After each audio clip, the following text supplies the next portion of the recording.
This is the Vernier Photogate. It's used in motion studies, like for the physics book. The way it operates is that it has an LED that sends and it's an infrared LED, and there's a detector on the other side.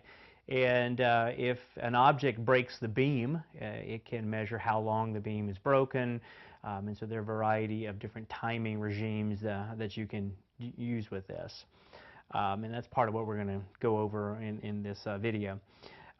So to use it, again, you're going to have the motion go through this gap in the device there.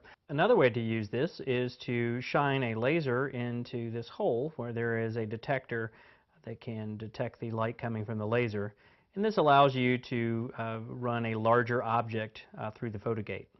And we sell a laser and stand that you can use, and you can shine a laser into here, and you're measuring the time that the laser beam is broken. So the distance goes from here to wherever your laser is. And so you could put a large object through that. You could walk through it if you wanted to. So that's what that's about.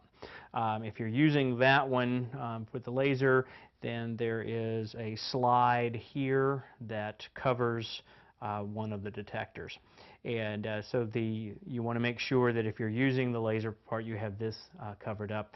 One problem sometimes that people have when they're using this is they don't realize that this is here, and they may cover it up when they don't intend to, when they're trying to time something in here. So you need to be a little careful about that. Now, I'm going to use this with the default collection mode to start with, and that is the mode we call motion timing.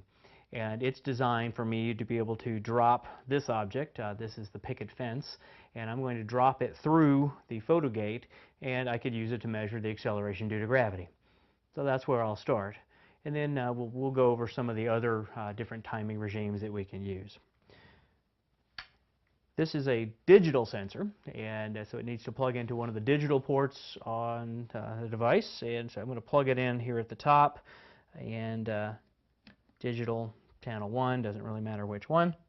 And right now comes up here, and it's using what's called gate state. So it tells me whether or not the beam has been broken or unbroken. So right now it says it's unblocked. If I come here, I block it. If I unblock it, we end up with that. And so really what the device is a timer, and it times how long it takes to block and unblock the beam.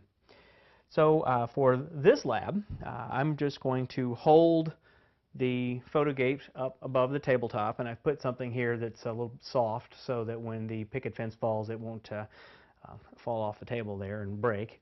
And so I'm ready to collect, and I'm going to use the default mode for this. To begin collection, press our collect button. It's going to scoot over to a distance and velocity graph. And what's happening is that it's waiting for us to drop the picket fence through the Photogate.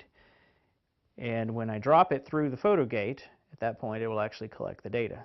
One of the things that's important is to use good technique when dropping the picket fence.